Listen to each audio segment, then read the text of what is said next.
पूर्वी उत्तर प्रदेश के कई जनपद से पहुंचे Azad Samaj party legal cell के सम्मानित अधिवक्ता पदाधिकारी, इस मंच पर उपस्थित Azad Samaj party legal cell के चेयरमैन,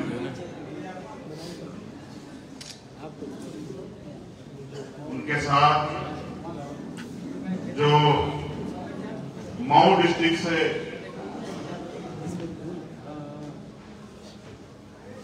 सम्मानित अधिवक्तागण जो मंच पर बैठे, उनको भी बहुत बहुत साधुवाद। मेरे सामने उपस्थित ये अधिवक्ताओं का जनसमूह और ऊपर नीचे जहां जिसको जगह मिली वहां इस प्रोग्राम की शोभा बढ़ा रहे हमारे नौजवान टीम आदमी आजाद समाज पार्टी के कार्यकर्ता। लेकिन दाहिनी तरफ बैठी हमारी अधिवक्ता बहनें, उनको भी इस प्रोग्राम के लिए आने के लिए बहुत बहुत साधुवाद। आज हम लोग अधिवक्ता सम्मेलन में हैं और मैं प्रयास करूंगा कि मेरा सारा विषय जो है वो अधिवक्ताओं पे रहे, लेकिन समाज का एक जागरूक व्यक्ति होने के नाते कई अन्य चीजों में भी आपका ध्यान आकर्षित कराना जरूरी है, क्योंकि अधिवक्ता हम तब तक हैं जब तक हम कोर्ट रूम में हैं, उसके बाद हम इस समाज के जागरूक नागरिक भी हैं। उन चीजों में भी आपका ध्यान आकर्षित कराना चाहूंगा। अपनी बात को शुरुआत करते हुए बहुजन समाज में जन्मे सभी संतों गुरुओं महापुरुषों को नमन करते हुए, जिनकी वजह से हम लोग हैं। अगर वो ना होते और ना कार्य करते, अपने जीवन में अपनी सुख सुविधाओं को छोड़ के समाज के भविष्य के लिए ना संघर्ष करते, तो शायद ऐसे अवसर आज प्राप्त नहीं होते। अच्छी बात यह है, समय तो लगा, लेकिन आज हम लोग वास्तविक मुद्दों की तरफ बात करने लगे।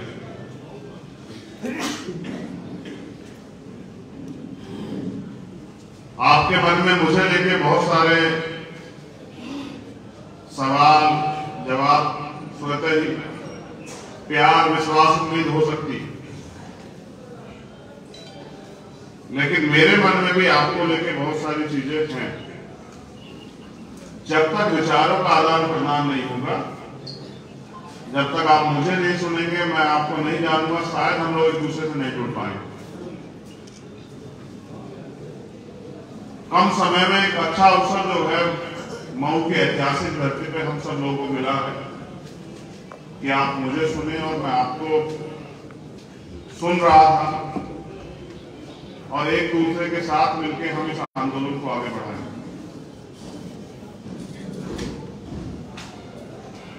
जब बात अधिवक्ताओं की होती है तो अधिवक्ता मात्र कोई काले कोट वाला व्यक्ति नहीं होता है। जब मैंने LLB की, उसके पीछे मेरे पिताजी का एक सपना था। मेरे पिताजी ने किसी व्यक्ति को उसके बुरे समय पे कुछ पैसे उधार दिए और 20 साल तक उस मुकदमे को लड़ते रहे।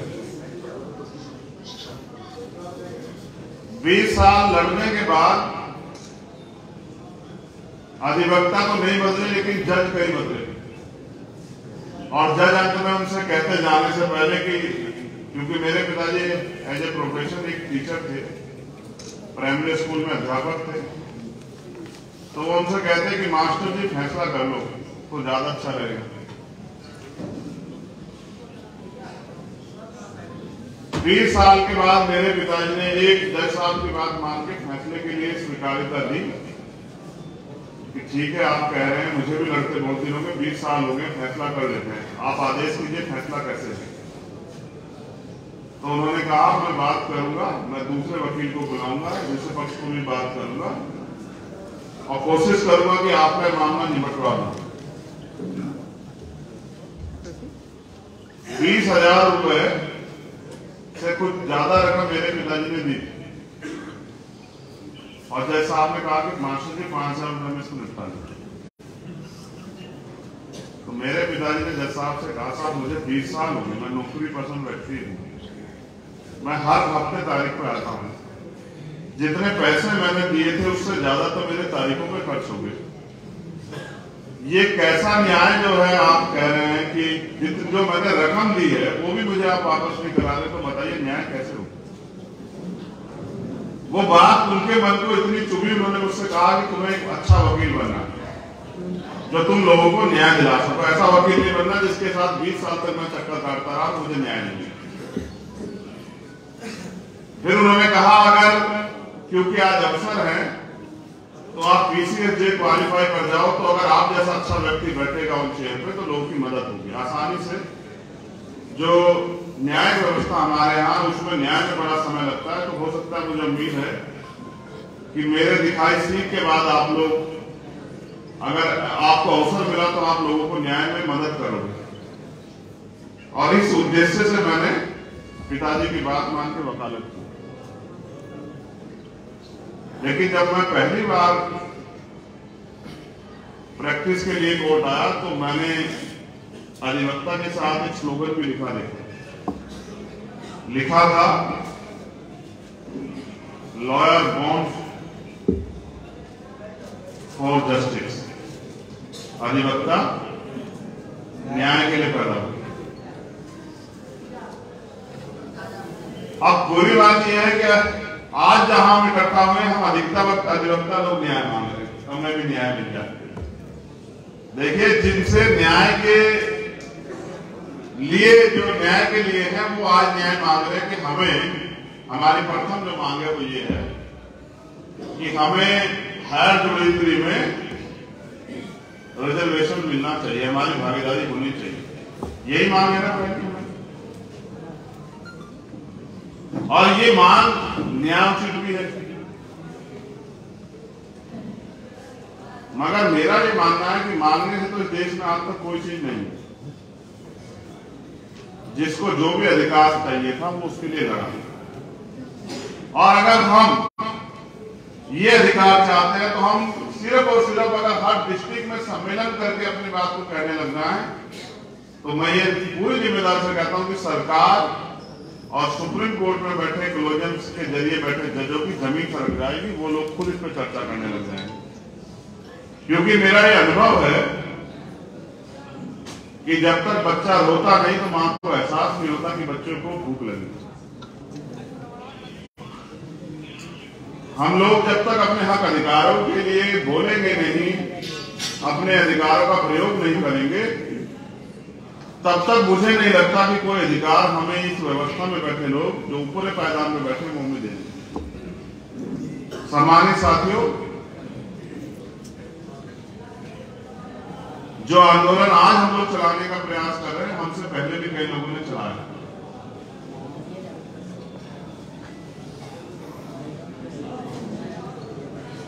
क्योंकि आंदोलन तो कोई भी चला सकता है, लेकिन उसकी सफलता के पीछे सबसे बड़ा योगदान समाज के बुद्धिजीवी वर्ग का होता है। जिस आंदोलन में उस समाज के बुद्धिजीवी लोग जुड़ते नहीं, वो आंदोलन कभी कामयाब नहीं। और वंचित वर्ग का जो आंदोलन है वो किसी भी विषय के लिए, उसकी नाकामयाबी को, जिनको बाबा साहब अम्बेडकर को हम भारत का सबसे बड़ा विद्वान व्यक्ति कहते हैं, उन्होंने इस बात को स्पष्ट किया 18 मार्च 1956 को आगरा में कि मुझे मेरे पढ़े लिखे लोगों ने धोखा दिया। उन्होंने पूरी आबादी से सवाल नहीं किया, उन्होंने उन पढ़े लिखे लोगों से सवाल किया जिन पढ़े लिखे लोगों पे बाबा साहब अम्बेडकर को भरोसा था कि वो अपने ज्ञान का प्रयोग इस समाज की तरक्की के लिए करेंगे। सम्मानित साथियों, आज हम लोग आजादी के 70-75 साल करीब क्रॉस कर चुके हैं और जब से देश में संविधान लागू हुआ उसको भी हम 70 साल प्लस क्रॉस कर चुके हैं। जिन अधिकारों के लिए आज हम लोग एकजुट होकर संघर्ष करने की बात कर रहे हैं, अगर उन अधिकारों के लिए आंदोलन मजबूती से पहले चला होता तो आज वो अधिकार शायद हमें मिल चुके होते।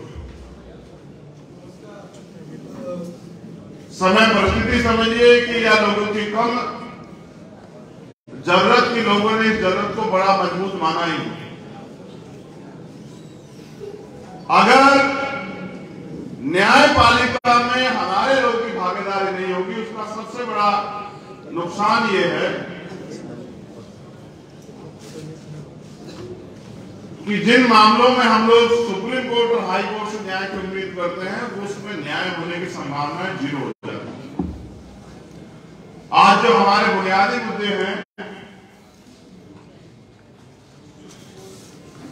उन पे भी न्याय की उम्मीद सर्वोच्च न्यायालय से और उच्च न्यायालयों से ना के बराबर।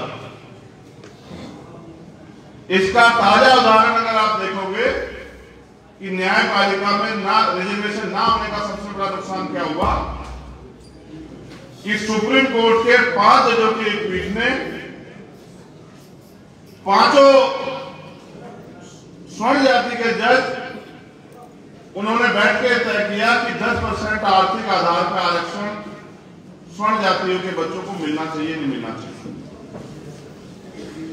और 3 जज साहब ने कहा कि मिलना चाहिए, 2 ने कहा कि मिलना तो चाहिए लेकिन इसका आधार इकोनॉमिक है, आर्थिक आधार है, तो इसमें SC ST OBC के लोग भी होने चाहिए। अंत 5 स्वर्ण जजों ने तय किया कि 10% EWS उच्च जातियों के बच्चों को मिलना चाहिए। एक पैमाना भी उन्होंने तय कर दिया जो सरकार ने अपनी सुविधा से लागू किया था कि 8 लाख रुपए तक उनकी जो है सीमा, गरीबी की जो सीमा है वो 8 लाख रुपए तय की गई। वहीं 2.5 लाख 3 लाख पे और 6 लाख पे दलित और पिछड़े वर्ग के बच्चों को मैंने यूपी में एक को देखा था कि 6 लाख क्रॉस जिन लोग आय की सीमा जिनकी होगी थी, कई बच्चों को जो है सिविल सर्विसेज के नियुक्ति से जो है निष्कासित कर दिया गया। ये देश की न्यायपालिका का जीता जागता उदाहरण है, भ्रष्ट न्यायपालिका का, कि 8 लाख रुपए पे उच्च जाति के लोग गरीब होते हैं और 2.5-3 लाख 6 लाख पे जो तथाकथित जिनको नीची जाति कहा जाता है, जिनको दलित पिछड़े आदिवासी कहा जाता है, जिनको शूद्र कहा जाता है, उनको गरीब माना जाता है। जिस दिन ये फैसला आया उस दिन फिर पुनः हमें एहसास हुआ, फिर इस पे चर्चा हुई कि क्लोजर सिस्टम खत्म होना चाहिए। आइए बात करते हैं उस वास्तविक मुद्दे की जिससे सारी परेशानियां खड़ी हो गई। ये आपका सबसे पहला मुद्दा था, इसलिए मैंने सबसे पहले मुद्दे को सबसे पहले आपके सामने रखा। अब मैं अपने दिल की बात आपके सामने रखना चाहता हूं। उम्मीद करता हूं कि मेरी इस बात को आप गहराई से सुनेंगे और समझेंगे।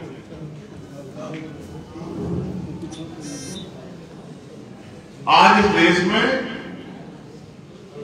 हजारों साल से सताए गए अधिकारों से वंचित की उपेक्षित जातियों के अंदर एक जोश जुनून जो है वो पैदा हुआ। वो जोश और जुनून इसलिए पैदा हुआ है, आज उनके अंदर एक झटपटाहट जो है देखने को मिल रही है कि वो आज अपने अधिकारों को पढ़ के अपने अधिकारों के बारे में जानकारी इकट्ठा करके अपने अधिकारों को लेने के लिए, उनको प्राप्त करने के लिए संघर्ष की भूमिका में आ रहे हैं। ये इसलिए हो रहा है क्योंकि इस समाज का वंचित वर्ग का बुद्धिजीवी तबका बड़े पैमाने पे जिस तरह से अधिकारों का हनन हो रहा है, अधिकार लूटे जा रहे हैं, उस पर वो चिंतन कर रहा है। ये अकेले मेरे आपके चिंतन का कारण नहीं है। आज जो भी बुद्धिजीवी जिस भी विभाग में है, वो अपने घर में, परिवार में, समाज में, दोस्तों में, जहां भी वो अपनी बात को जिम्मेदारी से रख सकता है, वहां बैठ के चर्चा कर रहा है कि किस तरह से आज हमारे अधिकार जो संविधान में हमें मिले थे उनको लूटा जा रहा है, छीना जा रहा है। और जब किसी विषय पर चर्चाएं होती हैं तो जिनके लिए चर्चाएं होती, जैसे ही वो मुद्दा उनको जाकर अटैच करता है तो झटपटाहट, एक आक्रोश देखने को मिलता है।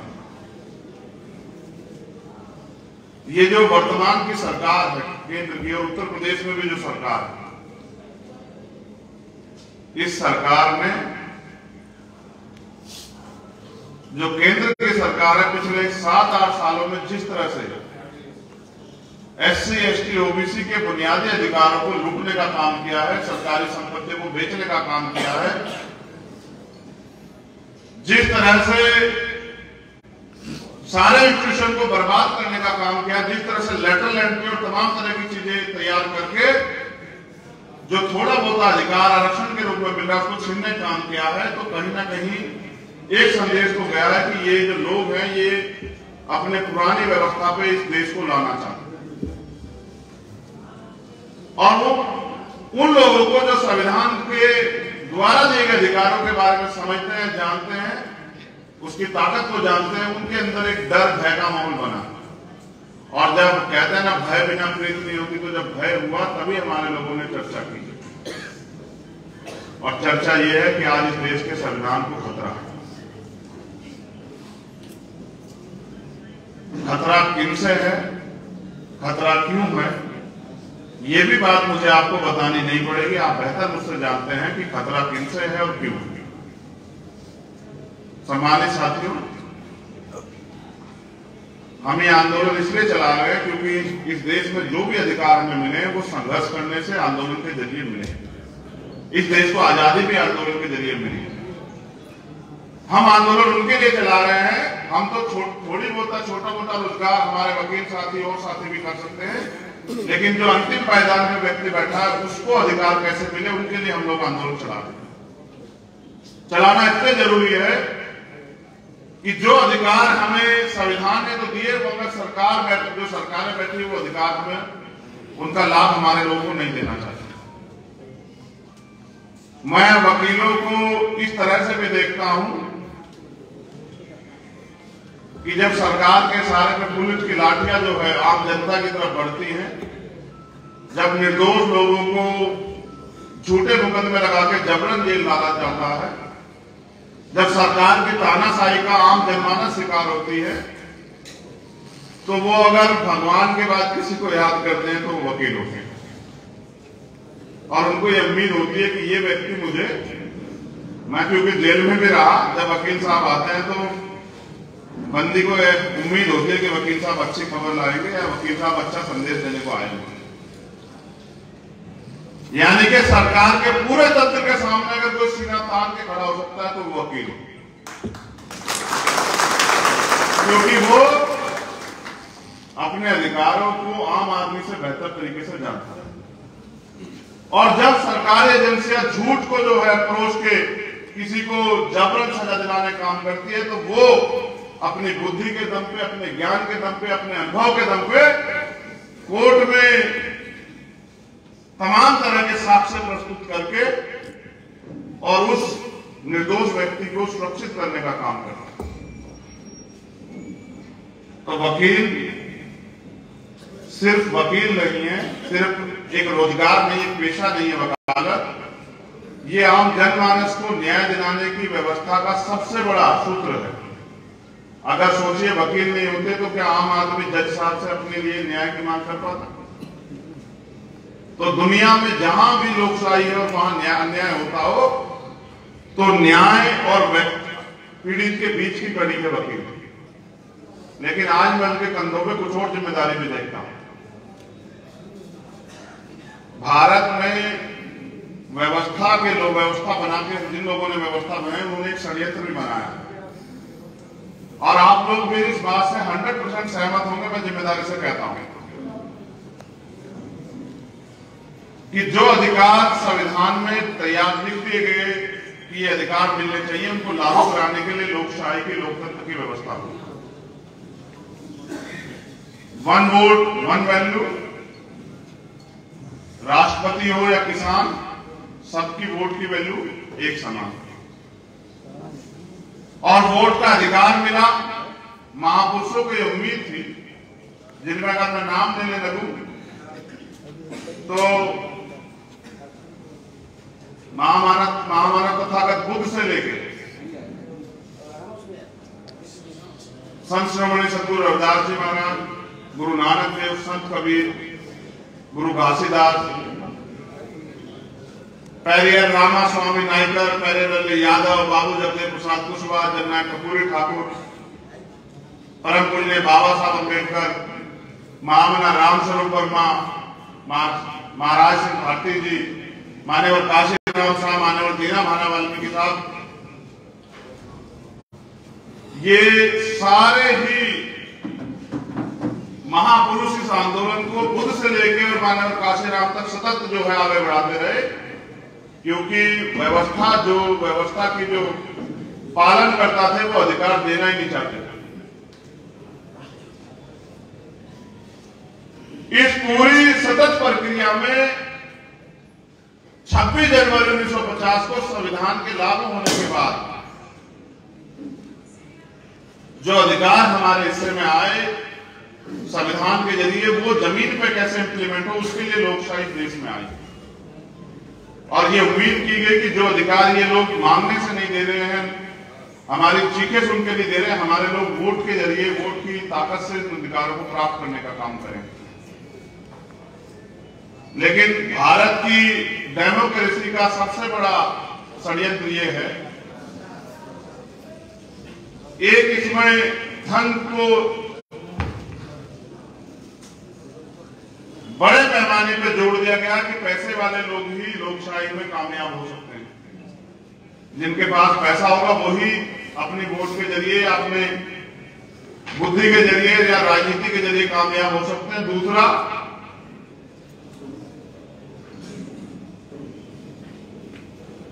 भारत में चाहे वो केंद्र की सत्ता के लिए चुनाव हो या प्रदेश की सत्ता के लिए, जितने % वोट देके लोग सरकार बनाते हैं, उससे ज्यादा % लोग वोट का प्रयोग ही नहीं करते।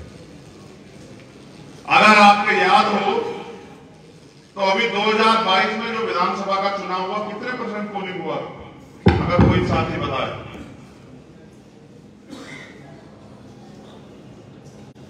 यहां बैठे किसी भी सम्मानित साथी को याद हो कि उत्तर प्रदेश के विधानसभा चुनाव में कितने % वोट हुआ था?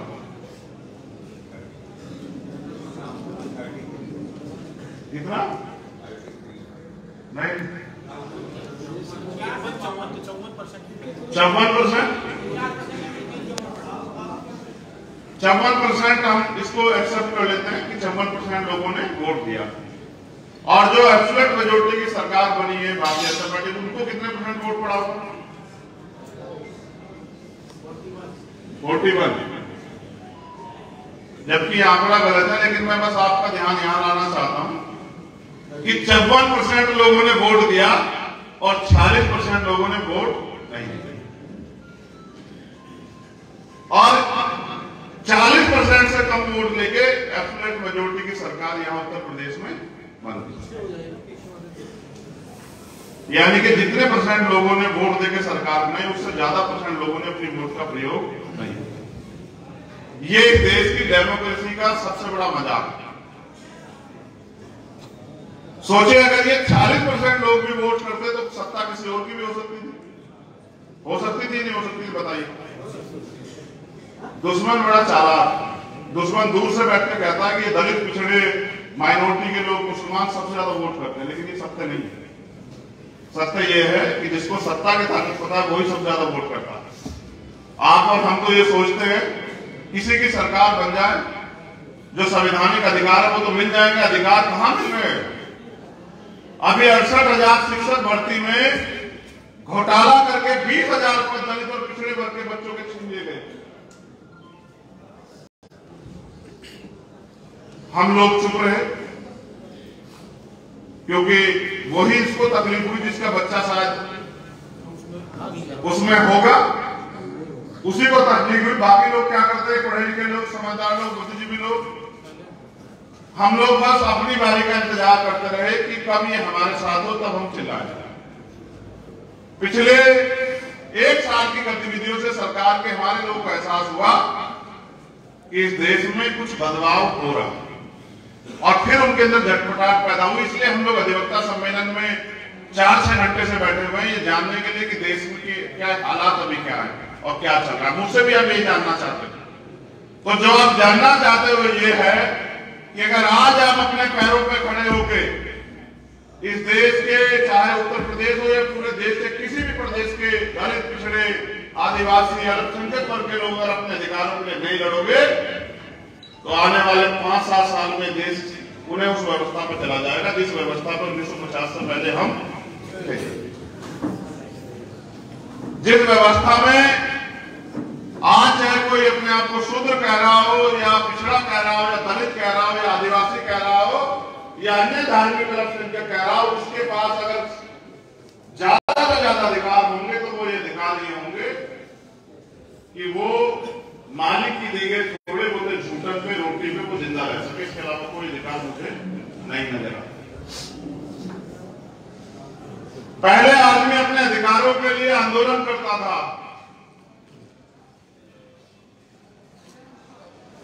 अपनी बात को रखने की आजादी थी, लेकिन आज कहां आंदोलन करने जाओ तो लाठी मिलती है, झूठे मुकदमे मिलते हैं। कोई अपनी बात रख दो तो सरकार के लोग के इशारे पे झूठे मुकदमे दर्ज हो जाते हैं। कहां है लोकशाही, कहां है संविधान के आर्टिकल, संविधान के जो अधिकार। और पढ़ा लिखा बुद्धिजीवी तबका अपनी बात को, अपने अंदर इस दर्द को महसूस तो करा सकता है, लेकिन आम आदमी तक नहीं पहुंचा पा रहे। यहां कमी आ रही है। अगर हम लोग अपनी जिम्मेदारी को समझ लें कि हमें करना क्या है, तो मुझे लगता है कि हमारी लड़ाई जल्दी जो है वो कामयाबी की तरफ बढ़ सकती है।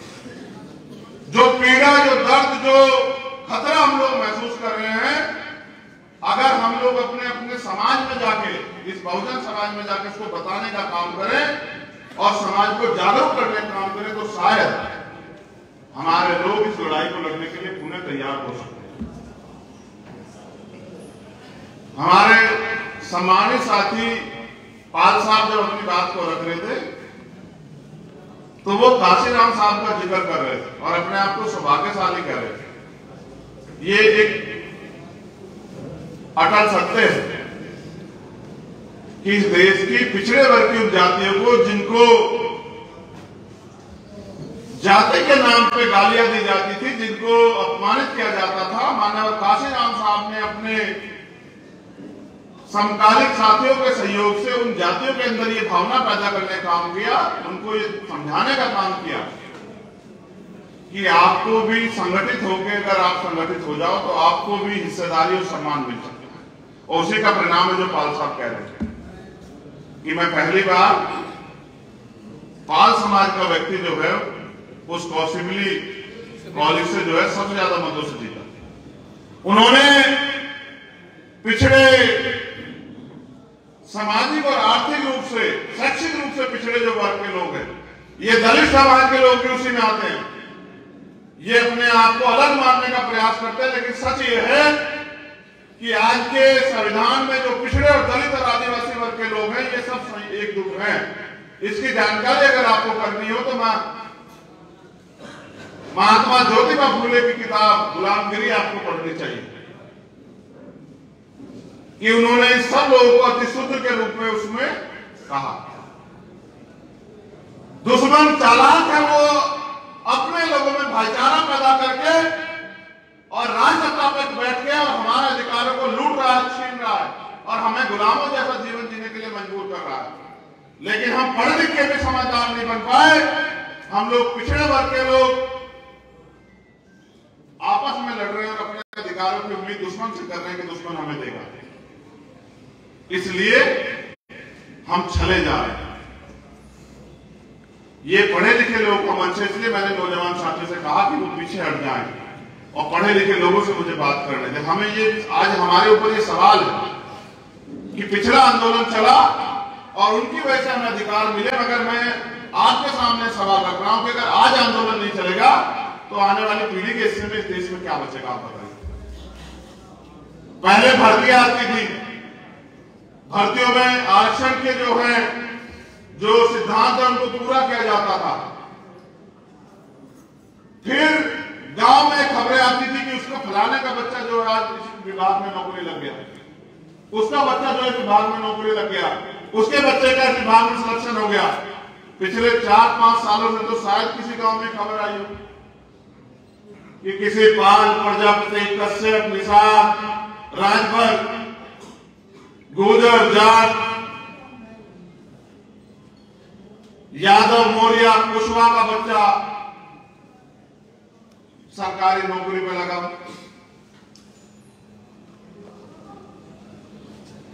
जमार, भानु, वाल्मीकि, कोरी, कुरील की तो इनको तो छोड़ ही दो आप। मैं तो उन पिछड़े वर्ग जातियों के लिए कह रहा हूं, जिन लोगों को 52% होने के बाद इस प्रदेश में 27% रिजर्वेशन मिल रहा है, वही अपने अंदर चेक कर लो कि कितने बच्चे आपके पिछले 5 साल में सरकारों ने, जो वर्तमान की सरकार है, वो नौकरी पर मिले। आर्थिक रूप से कमजोर वर्ग के लोग हम हैं, बिजनेस कर नहीं सकते पैसे की कमी के कारण, और नौकरियां हमारी छीन ली गई। हम सब लोग अपने बच्चों को इसलिए पढ़ा रहे हैं कि कहीं ना कहीं नौकरी लग जाएगा। अगर ये नोटिफिकेशन आ जाए कि देश में कोई सरकारी नौकरी होगी तो हमारे लोग अपने बच्चों को पढ़ाना भी छोड़ देंगे। ये हालात आज देश के हो गए।